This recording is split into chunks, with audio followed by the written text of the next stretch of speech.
नमस्कार दोस्तों जब से ये कुंभ मेला स्टार्ट हुआ है कुछ 13 जनवरी से, जैसा कि आप सभी जानते हैं, और ये कुछ 26 फरवरी तक चलेगा। इस दौरान कई सारे ऐसे न्यूज आए जिसमें हमको मालूम पड़ा कि कई लोगों की वहाँ पर जान चली गई। तो ऐसा ही कुछ दुर्घटना मेरे घर में भी हुआ। जान तो नहीं गई, लेकिन उस घटना में मैं भी कम से कम 1 घंटे के लिए परेशान हुआ था। वो घटना कुछ ऐसे घटी कि मेरी बहन गई थी कुंभ मेला स्नान करने। वो अपने बेटे के साथ में गई थी, अपनी गोतनी और गोतनी का जो हस्बैंड है, तो 4 लोग गए हुए थे। और वहाँ पर ठीक ठाक पहुँच गए। ठीक ठाक बोले तो मतलब जो भीड़ है वो तो है ही। और उसके बाद स्नान भी हो गया। जैसा कि मैं अपनी बहन से बात किया कि तुम किस लिए गई, तो बोली कि सब लोग जा रहे हैं तो मुझे भी इच्छा हो गई जाने की। मैं बोला वहां जाके मतलब क्या मांगी, कुछ भगवान से मांगी होगी, मतलब मुक्ति उक्ति क्या होता है। तो मेरी बहन इतना कुछ क्या बोलेंगे उसको, धार्मिक आध्यात्मिक, धार्मिक तो है, धार्मिक तो उसको बचपन से ही देख रहा हूँ। हमको लग रहा है वो 14-15 साल के एज से ही उसको देख रहा हूँ कि पूजा कर रही है। और मैं उससे सवाल भी करता था कि ये किस लिए पूजा पाठ, मतलब किस लिए। अरे पढ़ो लिखो, कुछ नौकरी वोकरी करो, कल जाके सोचोगे कि मेरा शादी कोई नौकरी वाला लड़का से कर दो। और जो कि एक दुखद घटना है, मतलब नौकरी वाला लड़का मिला नहीं भाई। चाहे वो उसके पीछे अब दहेज बोलो, चाहे पारिवारिक स्थिति बोलो, सब कुछ मैटर करता है यार। तो मैं उसको वही बोलता था कि यार ये पूजा पाठ करने से कुछ नहीं होगा। लेकिन क्या है ना, जो हाल मेरी बहन का है वही हाल हमारे देश के समझ लो तो 70 से 80% लोगों का है। कर्म करने में ज्यादा इंटरेस्ट नहीं है, मेहनत करने में ज्यादा इंटरेस्ट नहीं है। बस कैसे भी पूजा पाठ कर लें, जाके गंगा जी में स्नान कर लें, डुबकी लगा लें। जैसा कि वो बोलती है कि मैं सबके नाम पे डुबकी लगा ली, मेरे नाम पे भी डुबकी लगाई, ठीक है। तो उसका फिर बेटा भी गया था, वो भी डुबकी लगाया, फिर दूसरा बेटा भी गया, वो भी डुबकी लगाया। सब बोलता है मामा आपके भी नाम पे लगा लिया, भैया के भी नाम पे, मतलब मेरा जो बेटा है, मेरी वाइफ है, मेरे माँ बाप हैं, सबके नाम पे एक एक डुबकी, 2-2 डुबकी लोग लगा लिया। डुबकी लगाने का मतलब यही है कि हमारा कुछ अच्छा हो जाएगा, हमारा कुछ कल्याण हो जाएगा। लेकिन कल्याण होता कहाँ है यार। वही मैं अपनी बहन से बोलता हूँ कि तेरा क्या कल्याण हो गया। एक नौकरी वाला लड़का ग्रुप सी का एक्सपेक्ट कर रही थी कि बैंक, रेलवे कहीं एक मिल जाए, मिलिट्री में भी मिल जाए, आर्मी में मिल जाए। वो तो तेरा एक छोटा सा मनोकामना पूरा नहीं कर पाए भगवान, जो 14 साल से तुम 14 साल की उम्र से पूजा कर रही हो। और फिर भी लोग देखो पूजा पाठ, गंगा जी में स्नान करेंगे, हमारा कल्याण हो जाए, हमारा दुख दूर हो जाए, परेशानी दूर हो जाए। अब तो मतलब वो भी 40-45 साल की उम्र की वो भी हो चुकी है, तो अब तो अपने बेटे के लिए मनोकामना करेगी उसका नौकरी मिल जाए। यही सब चल रहा है। मिलता है क्या? ये मैं अपने देश के जो 90% लोग हैं ना, 140 करोड़, मैं तो 150 करोड़ सबसे पूछना चाहता हूँ, देश क्या पूरा दुनिया के लोगों से पूछना चाहता हूँ कि जाके वहां स्नान कर लेते हो गंगा जी में। हिंदू धर्म वाले मुझे गाली देंगे, यार गाली मत दो यार, विचार करो। मैं भी एक हिंदू ही हूँ, बार बार बोलता हूँ, मैं भी एक हिंदू ही हूँ। विचार करो, वहां जाके स्नान करने से तुम्हारी मनोकामना सब पूरी हो जा रही है। और मैंने कभी पूजा नहीं किया तो क्या मेरी मनोकामना पूरी नहीं हो रही है? क्यों? मैंने तो चाहा था यार मुझे एक नौकरी चाहिए, नौकरी मिल गई, नौकरी भी ठीक ठाक ही मिली, ठीक है, शांति से नौकरी कर रहे हैं और लाइफ को एंजॉय कर रहे हैं। मैंने तो कभी पूजा पाठ नहीं किया। और आगे चलकर मेरा बेटा भी नौकरी कर लिया यार, वो भी IIT ज्वाइन किया, और IIT ज्वाइन करने के बाद नौकरी कर रहा है। तो मेरा लाइफ में तो यार सब कुछ ठीक ठाक ही चल रहा है। मुझे तो कभी भगवान को ऐसा कुछ प्रेयर करने का, कभी पूजा पाठ करने का कभी इच्छा ही नहीं हुआ। और जहां तक श्री कृष्ण की बात है, तो श्री कृष्ण से मैं प्यार करता हूँ यार। श्री राम की बात है तो श्री राम से प्यार करता हूँ। अब इस प्यार करने का क्या मतलब है? प्यार करने का ये मतलब है कि श्री कृष्ण ने जो कुछ भी किया, श्री राम ने जो कुछ भी किया, वैसा कुछ मैं भी करना चाहता हूँ। 5% ही सही, 2% ही सही। श्री कृष्ण ने अन्याय के खिलाफ आवाज उठाया, अन्याय के खिलाफ लड़ाई लड़ा, श्री राम ने अन्याय के खिलाफ लड़ाई लड़ा। तो मैं भी ऐसा ही एक तरह से अन्याय की तरफ आवाज उठा रहा हूं। गरीबी, बेरोजगारी, ये भी एक अन्याय है। अशिक्षा, भुखमरी, पॉल्यूशन, क्लाइमेट चेंज, जिसके वजह से पूरा देश और दुनिया बर्बादी की तरफ बढ़ रहा है, उसके तरफ मैं कुछ अपना एक दोस्त के नाते कुछ प्रैक्टिकल सजेशन देता हूँ यार, कि कैसे हम इन समस्याओं से दूर हो सकते हैं। और उन समस्याओं से मैं अपने कर्म से, अपने मेहनत से, अपने बुद्धि से दूर किया, इन समस्याओं को अपने लिए मैं दूर किया, और वही चीज मैं पूरे देश के और दुनिया के लिए करना चाहता हूँ। ऐसा ही कुछ श्री राम ने किया ना, ऐसा ही कुछ श्री कृष्ण ने किया, वैसा ही कुछ गौतम बुद्धा करने की कोशिश किए, वैसा ही कुछ बहुत सारे लोग हैं, ईश्वर चंद्र विद्यासागर हो, चाहे विवेकानंदा हो, चाहे और भी बहुत सारे लोग हैं जिन्होंने जागरूकता फैलाना चाहा। सबसे ज्यादा हम लोग को लगता है कि धर्म और अध्यात्म से जागरूकता फैलती है, जबकि मैं कहता हूं नहीं, उससे भी ज्यादा साइंस से जागरूकता फैलती है। तो धर्म, अध्यात्म और साइंस तीनों को मिला के, और उससे भी ज्यादा उसमें प्रैक्टिकल एक्सपीरियंस, प्रैक्टिकली कैसे उस प्रॉब्लम को सॉल्व कर सकते हैं, तो ये चीज मैं कोशिश करता हूं। तो वैसा कुछ आप भी कोशिश करो ना, जो चीज मैं कर रहा हूं वही चीज आप भी करो। इस तरीके से मैं श्री राम, श्री कृष्ण से प्यार करता हूं। वो है एक सच्चा हिंदू। सच्चा हिंदू का मतलब ये नहीं कि जाके कुंभ मेला में स्नान कर रहे हैं, जाके दिल्ली में भगदड़ कर रहे हैं, रेलवे स्टेशन पे एक दूसरे के ऊपर चढ़ रहे हैं। कुछ वैसा ही घटना 10 दिन पहले हुआ था कुंभ मेला में, और वही कल हुआ। तो ये सब करने से हमारा देश बदलेगा, ये सब करने से गरीबी दूर होगी, बेरोजगारी दूर होगी। तुम सिर्फ ये चाहोगे, जैसे मेरी बहन चाहती थी कि मेरे को एक ग्रुप सी का बैंक, रेलवे में कहीं नौकरी करने वाला लड़का से मेरा शादी हो जाए, जो इच्छा उसकी पूरी नहीं हुई। ऐसे पूजा पाठ कर लेने से तुम्हारा इच्छा पूरा हो जाएगा। इच्छा पूरा हो गया मेरा बहन का? नहीं हुआ। अब मेरी वाइफ तो उतना पूजा पाठ भी नहीं करती है, लेकिन वो बहुत बड़ा ख्वाब भी नहीं देखती है। वैसे एक इंजीनियर की बेटी है, तो उसको यार एक इंजीनियर से शादी होना चाहिए था। खैर छोड़ो, मैं ये कहना चाहता हूं कि ऐसे पूजा पाठ करने से ना, ऐसे गंगा जी में स्नान करने से कुछ नहीं मिलने वाला है। मैं एक वीडियो बनाया था कुछ दिनों पहले, चूहे की मौत, वहां पे जाके मरने से ना मुक्ति नहीं मिलती है।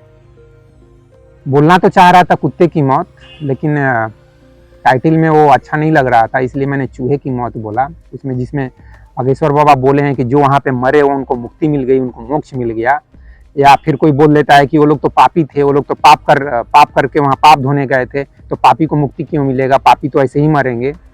तो ये देखो, गुरु, बाबा, आचार्य, महाराज इस तरीके से तुम लोग को बेवकूफ बनाते हैं। जो मन करता है वो बोल जाते हैं। कभी तेरे को बोल देंगे कि मुक्ति मिल जाएगी, कभी बोल देंगे कि तुम तो पापी है। ठीक है, तो तुम सोचेगा कि मैं तो पापी हूं ही, तो जो बोल रहा है वो सही ही बोल रहा है। 99.9% लोग पापी ही है। मैं भी एक पापी हूं, एक्सेप्ट करता हूं मैं सामने से। भगवान को भी सामने में यहाँ बैठा के बोलूंगा कि मैं पापी हूं। बोलो क्या करने वाले हो? देखो ऐसे बोल रहा हूं, तुम बोलते हो ना कि भगवान सब जगह है, भगवान यहाँ भी है ना, उस भगवान से मैं बोल रहा हूं कि मैं भी एक पापी हूं। ट्रेन में कम से कम 10 बार बिना टिकट का चला हूं। ठीक है, जो उखाड़ना है उखाड़ लो। मैं ऐसे ही बोल देता हूं यार, भगवान को भी बोल देता हूं, जो उखाड़ना है उखाड़ लो। तुम बोलोगे नास्तिक हो तुम।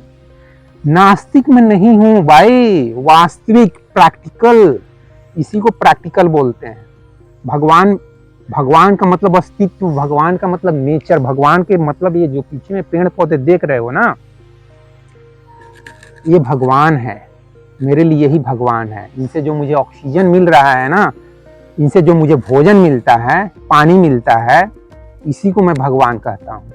हिंदू धर्म क्या कहता है? प्रकृति से प्यार करो ना, प्रकृति को प्रेम करो। खैर जो भी हो दोस्तों, जो कुछ भी घटना घटा मेरी बहन के साथ, और जिसके वजह से मैं भी काफी परेशान हुआ कम से कम 1 घंटे के लिए, उस घटना को शेयर करने के उद्देश्य से मैं ये वीडियो सोचा था बनाने के लिए। तो हुआ यूं कि वो कुछ 1 घंटे के लिए अपने बेटे से और जो उसके दूसरे जो रिलेटिव हैं उनसे वो अलग हो गई। शुक्र है कि वो दोनों औरत एक साथ थी, अपनी गोतनी, इसकी गोतनी एक साथ थी, और ये लोग अलग हो गया। इतना भीड़ ही था। इसका बेटा गया कुछ ऑटो या जो कुछ भी, ऑटो तो चल नहीं रहे थे, कुछ रास्ता पूछने के लिए गया, और वो गया तो बेचारा उधर ही 10 मिनट के लिए इधर उधर हो गया। फिर ये लोग भी परेशान हो गई। ये लोग भी अब सोच ली कि हमको अब जैसे तैसे करके हमको अब अपना घर पहुंचना है, मतलब वहाँ प्रयागराज से ढीरी ऑनसन पहुँचना है थ्रू मुगलसराय होते हुए ट्रेन से। इनके पास कुछ पैसा नहीं है और मुझे उनका बेटा फ़ोन करता है, 2 बेटे हैं, दूसरा बेटा मुझे फ़ोन करता है और बताता है मामा ऐसे ऐसे हो गया। तो मुझे तो शुरू में गुस्सा आता है सच पूछो तो, और मैं उस पर गुस्सा हुआ कि तुम उसको भेजा क्यों, तुम क्यों नहीं साथ में गया, ऐसे ऐसे मैंने उसको डफराया, बहुत डांटा। लेकिन डांटने से समस्या का समाधान नहीं होता है ना यार, डांटने से बहन तो मिल नहीं जाएगी ना। अब दिमाग में बहुत सारे ख्याल चल रहे हैं कि यार पता नहीं क्या होगा, कहाँ बिछड़ गई, और आप जानते हैं कि किडनैप हो सकता है, रेप हो सकता है, मर्डर हो सकता है। मैं सब कुछ मान के चलता हूँ यार, जो कुछ किसी इस देश में या इस दुनिया में जो कुछ भी खराब घटना किसी व्यक्ति के साथ हो सकता है, मैं यह मान के चलता हूँ कि वो चीज़ मेरे साथ भी हो सकता है। क्यों? क्योंकि मैं भी एक आम इंसान हूँ यार।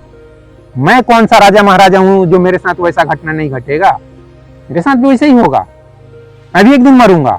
सब जो सबके साथ होता है वो मेरे साथ भी होगा। तो मैं सचमुच में बहुत परेशान हुआ। फिर उसको मैं बोला कि अभी के अभी तुम ट्रेन पकड़ो, अभी जाओ, जाके तुम ही उसको भेजो, तुम उसको पता करो। क्योंकि जो दूसरा बेटा गया था उसके साथ में वो उतना इंटेलिजेंट नहीं है, उतना समझदार नहीं है। फिर भी मैं उसको भी बोला कि तुम कैसे उसको छोड़ दिया, तुम जाओ अभी पुलिस में कंप्लेन करो। पुलिस में गया कंप्लेन करने, पुलिस वाला उससे 2000 रुपये मांगा। अब विश्वास करोगे, विश्वास कर लोगे क्योंकि बिहार यूपी में ऐसा होता है, विश्वास कर लोगे कि ऐसा हुआ होगा। लेकिन वो पुलिस के डर से वहां से तुरंत निकल गया। मैं उसको बोला यार तू निकल क्यों गया, मेरे से उस पुलिस से बात कराता, मैं उस पुलिस से बात करता, तुम ऐसे डर के वहां से निकल क्यों गया। लेकिन वो एक आम आदमी है ना यार, मैं एक आम आदमी हूँ, लेकिन मेरे से भी उसकी हालत, क्योंकि मैं डिफेंस में हूँ इसलिए मेरे को अंदर थोड़ा सा कॉन्फिडेंस है कि मैं पुलिस से भी जरूरत पड़ेगा तो पुलिस से बात करूंगा, जरूरत पड़ेगा तो यार चीफ मिनिस्टर से बात करूंगा, जरूरत पड़ेगा तो प्राइम मिनिस्टर से बात करूंगा। वो सब वॉइस रिकॉर्ड भी मेरे पास है, मैं रिकॉर्ड भी कर रहा था कि क्या क्या हुआ। मैं उस चीज को अगर जरूरत पड़ी तो मैं उसको यूट्यूब पे भी डालूंगा और चाहिए तो इस वीडियो में भी थोड़ा बहुत क्लिप्स डाल दूंगा। तो मैं बोला उसको 2000 रुपये मांग रहा था, तुरंत वहां से भागे क्यों। फिर मैंने उसको बोला जहां अनाउंस कर रहा है वहां जाके अनाउंस करवाओ। अनाउंस करवाने जा रहा है तो वो बोल रहा है यहाँ नहीं, उसका वहां जाओ। इस तरीके से उसको यहाँ वहां भटकाया जा रहा है और बहन का कुछ पता नहीं है। 1 घंटे तक उसका कुछ भी पता नहीं है। उनके जो हस्बैंड हैं वो भी उस समय पे ऐसे जगह पे ड्यूटी कर रहे थे कि उनका फोन नॉट रीचेबल आ रहा था, उनका फोन आउट ऑफ सर्विस बता रहा था। मैं भी उनको फोन किया, उनका फोन आउट ऑफ सर्विस बता रहा था, आउट ऑफ जो भी। तो मेरी बहन उनको कोशिश कर रही है, मेरा नंबर उसको याद नहीं है, मेरा नंबर जबकि बहुत सिंपल है लेकिन उसको याद नहीं है। उसको अपने हस्बैंड का ही केवल नंबर याद है जो कि out of service, out of reachable, not reachable ऐसे ऐसे करके बता रहा है। और ऐसा इत्तेफाक की बात कि 5 से करीब 6 बजे तक वो उसी जगह पे रहे और उनसे अंत तक उनका नंबर चूंकि याद था तो उनको कांटेक्ट कर रही थी बार बार। लास्ट में जाकर समझ लो उस पीरियड में मैं अपने एक दोस्त जो FCI में मैनेजर रैंक पे है, मेरे साथ पढ़ा है जमशेदपुर में, कितने दिन के बाद मैं उसको याद किया। तकलीफ के समय आदमी किसको किसको नहीं याद कर लेता है, तो उसको मैंने याद किया, यार मेरे साथ ऐसा घटना घट गया है, तू कुछ कर सकता है तो कर, तेरा कोई जान पहचान है कोई पुलिस डिपार्टमेंट में। तो उसने तुरंत बोला कि यार मेरा एक पहचान है नोएडा पुलिस में, तो कुछ DSP हैं, उनसे मैं बात करता हूँ, उनको मैं व्हाट्सअप मैसेज करता हूँ और उनका नंबर मैं तुमको भी देता हूँ, तुम भी उनसे संपर्क करो। मैं उनसे बात किया तो बोले कोई बात नहीं, ज़्यादा घबराइए मत, हम वहाँ पर बात करते हैं। और उन्होंने जो भी एफर्ट हो सकता है उन्होंने किया। लेकिन वहाँ की जो लोकल पुलिस है उसने तो कुछ हेल्प नहीं ना किया यार, वो तो पैसे मांग रही है, ठीक है, अनाउंस करने वाला यहाँ से वहाँ भगा रहा है। और अंत में जाकर जो उसकी गोतनी है वो कैसे भी करके किसी से मोबाइल लेके कहाँ पे प्रयागराज से मुगलसराय पहुंचने वाली है, उस पीरियड में वो बात करने में सफल हो गई। वहां पे उससे जब बात होता है, फिर मेरे पास बात होता है उनके थ्रू, तब जाके मुझे करीब करीब 1 घंटे परेशान होने के बाद दिल को ठंडक मिलती है, अचानक से खुशी महसूस होती है कि यार चलो बहन सेफ है। ये सब हुआ 1 घंटे के अंदर। और ये तो मतलब एक गुड न्यूज है ना कि वो मिल गई। अगर कुछ बैड हो जाता तो तब तो पूरा लाइफ एक तकलीफ में बीतती, अगर कहीं गुमनाम हो जाती, भटक जाती, या उसके साथ कुछ गलत हो जाता, रेप मर्डर जैसा कि मैं बता रहा हूं, जो कुछ भी दुनिया में होता है किसी भी बहन के साथ, किसी भी औरत के साथ, किसी भी वाइफ के साथ, वो मैं मान के चलता हूं कि मेरे साथ भी हो सकता है। वैसा कुछ हो जाता तो। और अभी जो दिल्ली में दुर्घटना घटा जिसमें करीब करीब 30 लोगों की मृत्यु हो गई, वो दुर्घटना कितनी दुखनीय है, कितना उसको देख के दुख पहुंचता है। मैं देख रहा था वो वीडियो, उसमें एक व्यक्ति बोलता है वो 7 आदमी के साथ जा रहा था दिल्ली से प्रयागराज मेला स्नान करने। वो बोल रहा है कि जब शुरू में ही ऐसा घटना घट गया, वो उसके साथ, उसके फैमिली में तो कुछ नहीं हुआ, लेकिन बोल रहा था जब यहीं पे शुरुआत ही जब ऐसा हो गया तो फिर मैं कैसे जाऊं, फिर वो नहीं जा रहा है। मैं कहता हूं यार तुम बाद में स्नान कर लेना यार, गंगा माँ आपको उस समय भी उतना ही आशीर्वाद दे देगी, ठीक है, ज्यादा परेशान मत हो। 26 तारीख के बाद चले जाना, वो 26 तारीख के बाद सब ठंड पड़ जाएगा। गंगा माँ या पूरा ये अस्तित्व, ये पूरा भगवान सिर्फ ये 1.5 महीने ही तुमको आशीर्वाद देगा यार। क्या ये तुम्हारे अंदर मूर्खता है, क्या ये बुड़बकाही है यार। ये 1.5 महीने सिर्फ ये धरती पे भगवान उतरते हैं कि 1.5 महीने के लिए वो गंगा पवित्र हो जाती है, बाकी समय पे वो पापी है। बाकी समय पे तुम्हारा पाप नहीं धोएगी, धो देगी। चले जाना 26 फरवरी के बाद अपना पाप धुलवाने। मैं और इससे ज्यादा क्या बोलूं। तो ये कुछ बात थी। 1 घंटे में मैं कभी आंख में आंसू भी आ गए यार, इमेजिन करके कि क्या होगा। लेकिन चलो एक खुशी भी हुई जानकर कि सुरक्षित है। बाकी दोस्तों इस वीडियो को समाप्त करते हुए मैं बस इतना ही कहूंगा कि यार ऐसे भीड़ भाड़ जगह पे मत जाओ, और ना ही कोई भीड़ लगाओ यार। क्यों ये भीड़ में जाके क्या रहे हो, कुछ नहीं मिलने वाला है। मुक्ति चाहिए, नहीं मुक्ति मिलेगी। मैं बोल रहा हूं कि मुक्ति नहीं मिलेगी। और तुम कहेगा आचार्य प्रशांत के सामने बात करने के लिए, तो आचार्य प्रशांत के सामने बात करने के लिए तैयार हूं। IIT बाबा के सामने बोलूंगा तो IIT बाबा के सामने तैयार हूं। तुम बोलेगा भगवान को मैं बुलाता हूं, भगवान से बात करना, तो मैं भगवान से भी बात करने के लिए तैयार हूं। भगवान को बुलाओ इस धरती पे, मैं बात करने के लिए तैयार हूं। हे भगवान, तुम मुक्ति कैसे देते हो यार, किसको मुक्ति देते हो, मेरे को जानना है। ये IIT बाबा या ये IIT आचार्य प्रशांत, ये दोनों को मुक्ति मिल गई है क्या? मेरा ये भगवान से सवाल होगा, क्योंकि ये दोनों से सवाल करूंगा तो ये दोनों बुरा मान जाएगा, क्योंकि ये दोनों के पास बहुत अहम भी है भाई। मैं देखता हूँ IIT बाबा के पास भी काफी अहंकार है, आचार्य प्रशांत के पास तो अहंकार मैं समझता ही हूँ, IIT बाबा के पास भी काफी अहंकार है, और मैं तो अहंकारी हूं ही। लेकिन मैं कम से कम एक्सेप्ट तो कर रहा हूं यार, मैं अहंकारी हूं। ये मेरी ऑनेस्टी तो है, ये मेरी ईमानदारी तो है, और मैं चाहता हूं कि मेरे अंदर कुछ अहंकार रहे। क्यों? क्योंकि इस दुनिया में एक से एक अहंकारी इंसान है यार। एक अहंकारी के सामने चुपचाप से जीसस के जैसा या गौतम बुद्ध के जैसा ऐसा गाल दे दोगे मारने के लिए ना, तो उस अहंकारी का अहंकार खत्म नहीं हो जाएगा, बल्कि उस अहंकारी के सामने वैसा ही बर्ताव करना पड़ेगा जैसे श्री कृष्ण शिशुपाल के साथ करते हैं।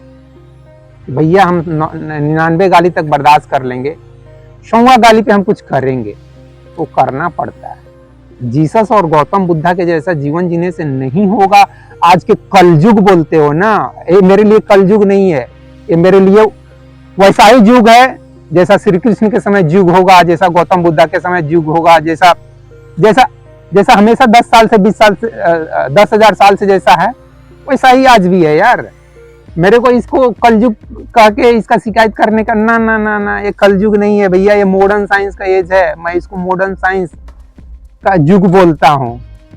वो बेवकूफ धार्मिक है, बेवकूफ आदमी है जो इस युग को कलयुग बोल के शिकायत करता है। बेवकूफ है वो मैं क्या बोलूं, उसको धार्मिक मैं बिल्कुल भी नहीं बोलूंगा यार। वो अगर धार्मिक है तो फिर गौतम बुद्धा धार्मिक नहीं है, फिर श्री कृष्ण धार्मिक नहीं है, फिर ओशो धार्मिक नहीं है, फिर जय कृष्णमूर्ति धार्मिक नहीं है, फिर मैं धार्मिक नहीं हूं, मैं एक अधार्मिक इंसान हूं फिर सच पूछो तो।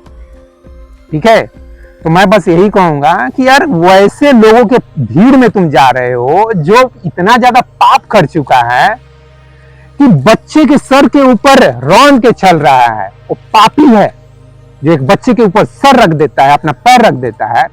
इससे बड़ा पापी क्या होगा? वो जा रहा है वहां स्नान करने, वो जा रहा है अपना पाप धोने, पाप धुल जाएगा ऐसे? बिल्कुल भी नहीं यार। मेरे जैसा भगवान होगा तो मेरे जैसा भगवान होगा तो बिल्कुल भी नहीं वैसे लोगों का पाप धोएगा। ठीक है, मैं बोलूंगा ठीक है, जितना डुबकी लगाना है लगा ले, हर एक दिन जाके डुबकी लगा ले, तेरा पाप नहीं धुलने वाला है। तेरे को बार बार पैदा करेंगे पाप धुलवाने के लिए। जा तू बार बार पैदा हो और जा गंगा जी में स्नान कर, अपना पाप धो। पाप ऐसे नहीं धुलता है यार, पाप धुलता है पाप नहीं करने से। यस, पाप करो ही मत यार, पाप धोने की जरूरत क्या है? एक बार रेप करो और फिर दूसरे दिन जाके गंगा जी में स्नान करो। रेप करके मर्डर कर दो, करप्शन करो, चोरी करो, झूठ बोलो, बेईमानी करो, चोरी करो, भाई से बेईमानी करो, बीवी से बेईमानी करो, हस्बैंड से बेईमानी करो और फिर जाके गंगा जी में स्नान कर लो, पाप धुल जाएगा। तुमको लगता है ऐसे पाप धुलता है? गधे हो। अगर तुमको ऐसा लगता है तो तुम गधे हो। ठीक है, और मैं ज्यादा कुछ नहीं बोलूंगा। बाकी इस वीडियो के बारे में कुछ बोलना है तो लिख देना कमेंट बॉक्स में। ठीक है, तो इस वीडियो में बस इतना ही दोस्तों। जय हिंद, जय भारत और जय विश्व, जय भगवान। Thank you very much friends इस वीडियो को देखने के लिए।